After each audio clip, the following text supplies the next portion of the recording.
Hello दोस्तों, कैसे कैसे आप सब। तो आज हम लोग पढ़ने जा रहे हैं क्लास 9 का चैप्टर 10 ग्रेविटेशन। चलिए शुरू करते हैं यूनिवर्सल लॉ ऑफ ग्रेविटेशन से। आपके स्क्रीन पर ये लॉ आ रहा होगा। मैं इसको एक बार पढ़ देता हूं।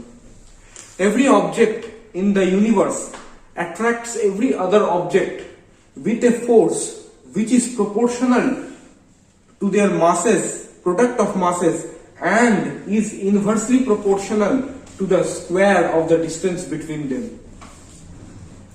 तो ये लॉ क्या कह रहा है?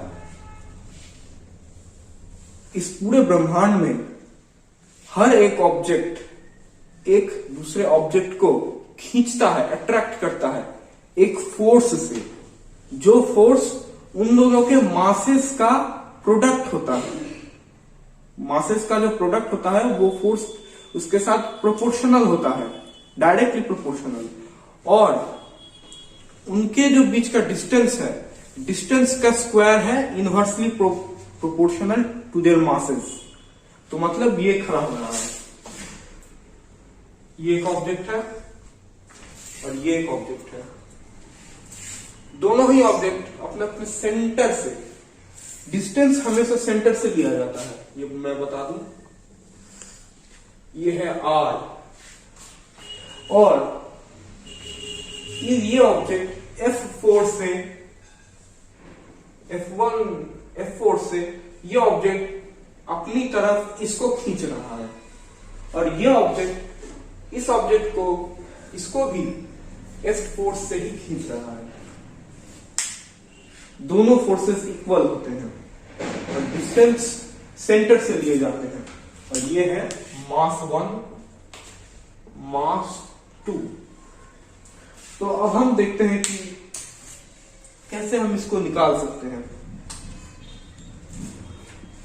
तो लॉ के हिसाब से force directly proportional to product of their masses. इसका मतलब अगर मास बड़ी बड़ी होंगी तो फोर्स भी बड़े बड़े होंगे। फॉर एग्जाम्पल अर्थ, सन, इनका जो मास है हमारे मुकाबले कहीं गुना ज्यादा है, तो ये जो फोर्स लगाते हैं वो बहुत ही ज्यादा होता है। तो सपोज अगर ये दोनों में से किसी कोई भी अगर दोनों भी अगर बड़े बड़े मास होंगे तो बड़ी बड़ी फोर्स होगी। और एक स्टेटमेंट है, बोला है कि force is inversely proportional to the square of the distance between them. तो force is inversely proportional to square of their distance, square of the distance between them. इसका मतलब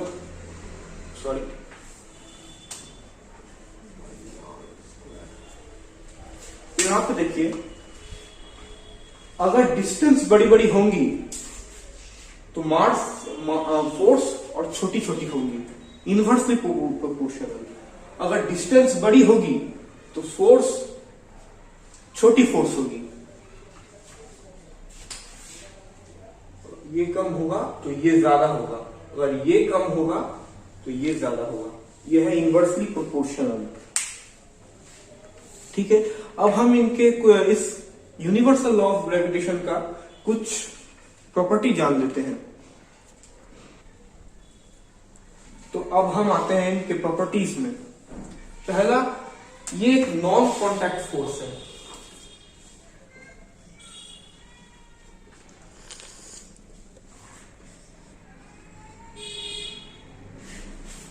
मीन्स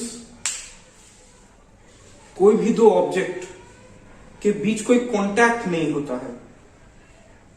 कोई ऐसा कुछ नहीं है कि दोनों ऑब्जेक्ट टच करके रहेंगे तब ये करेगा, ऐसा कोई मतलब नहीं है। ये एक नॉन कांटेक्ट फोर्स है, दूर से ही अट्रैक्ट करते हैं, ग्रेविटी। दूसरा है अट्रैक्टिव इन नेचर।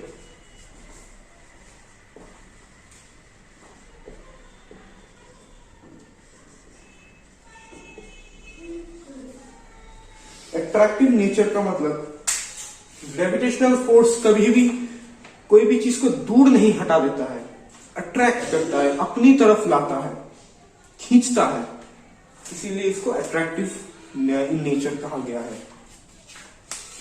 और जो प्रॉपर्टीज है, force directly proportional to product of masses and force is inversely proportional to square of the distance, ये दोनों है लास्ट प्रॉपर्टीज। ये है चारों प्रॉपर्टीज। स्टार्ट। तो अब हम देखते हैं इसका फॉर्मूला डेरिवेशन कैसे होगा। हम लोग पहले भी देखे थे, force is directly proportional to the product of masses and force is inversely proportional to the square of distance between them. अब इन दोनों को हम क्या करते हैं, एक साथ इनको हम क्लब कर देते हैं, एक साथ मिला देते हैं। तो मिला देने से देखिए क्या होगा।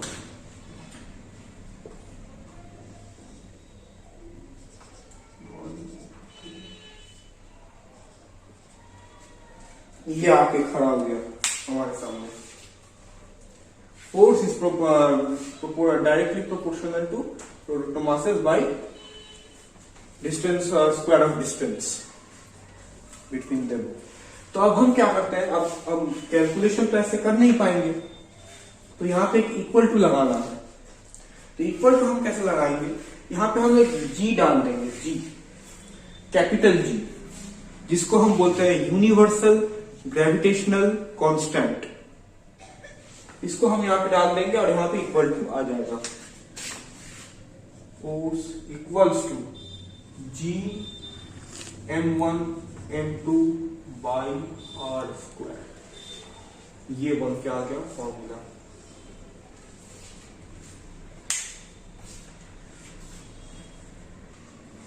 तो अब हम देखते हैं जी का एसआई यूनिट हम लोग कैसे निकाल सकते हैं। पहले हम लोग जी का जो वैल्यू है वो लोग देख लेते हैं, वो देखते हैं। G equals to 6.67 into 10 to the power -11। ये हम लोग अभी फाइंड करेंगे, अभी डैश। तो हम लोग पहले फॉर्मूला को लिख लेते हैं अपना। F equals to G m1 m2 by R square. अब हम क्या करेंगे, जी को इस साइड रख के बाकी सारे वैल्यू को हम लोग उधर शिफ्ट कर देंगे। तो कर देते हैं।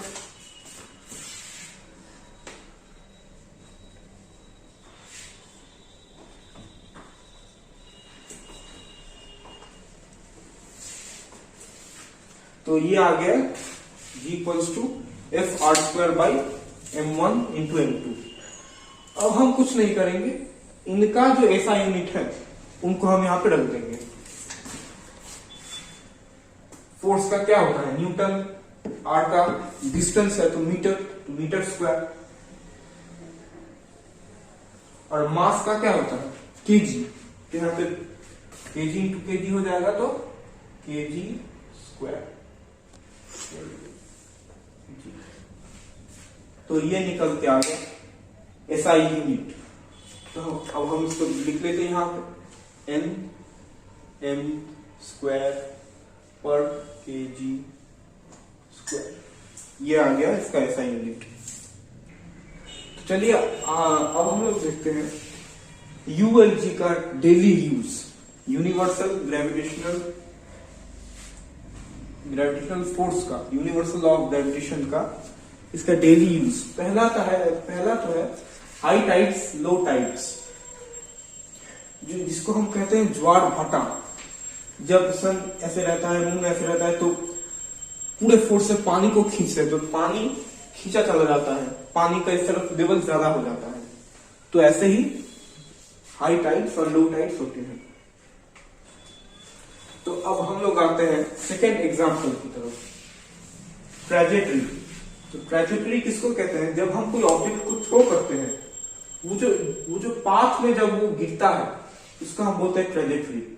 तो अगर ग्रेविटेशनल फोर्स ना होता तो क्या होता, आप जो ऑब्जेक्ट फेंकते हैं वो क्या ऐसे करके नीचे जाता, वो सीधा ऐसे करके चला जाता, ऊपर इन्फिनिटी में चला जाता। अर्थ जो अपने पूरे एटमॉस्फेयर को पकड़ा हुआ है, यहाँ पे ऑक्सीजन है, कार्बन डाइऑक्साइड, नाइट्रोजन और कितनी सारी गैसेस हैं।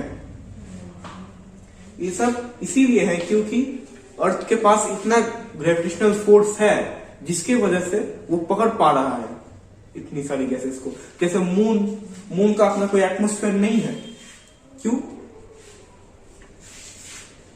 उसका अपना ग्रेविटेशनल फोर्स बहुत ही कम है जिसकी वजह से वो गैसेस को पकड़ नहीं पाई। इसीलिए बहुत ही इंपॉर्टेंट है ग्रेविटेशनल फोर्स। तो अब हम आते हैं तीसरे एग्जाम्पल की तरफ। तीसरा है स्टेबिलिटी ऑफ सोलर सिस्टम। हमारा जो पूरा जो सोलर सिस्टम है, सन बीच में है, हर एक प्लैनेट अपनी अपनी दूरी में अपने अपने टाइम में घूमते हैं। एक फिक्स्ड टाइम, एक फिक्स्ड डिस्टेंस पे वो घूमते रहते हैं। फॉर सपोज अर्थ अगर ज्यादा पास रहता तो जल जाता, और अगर ज्यादा दूर रहता तो ठंडा पड़ जाता। एक फिक्स्ड जगह पर है जिसकी वजह से हम लोग यहां पे रह पाते हैं। तो ये है थर्ड एग्जाम्पल।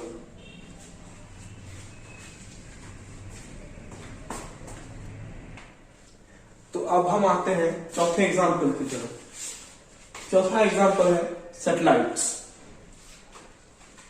सैटेलाइट्स जो घूमते हैं जिसकी वजह से हम लोग इंटरनेट, गूगल मैप्स, यूट्यूब कुछ भी हम लोग देखते हैं, उसका कारण है सैटेलाइट। सैटेलाइट्स घूमते हैं ग्रेविटेशनल फोर्स के कारण एक ऑर्बिट में, इसीलिए हमको ये सब सुविधाएं मिल पाती हैं।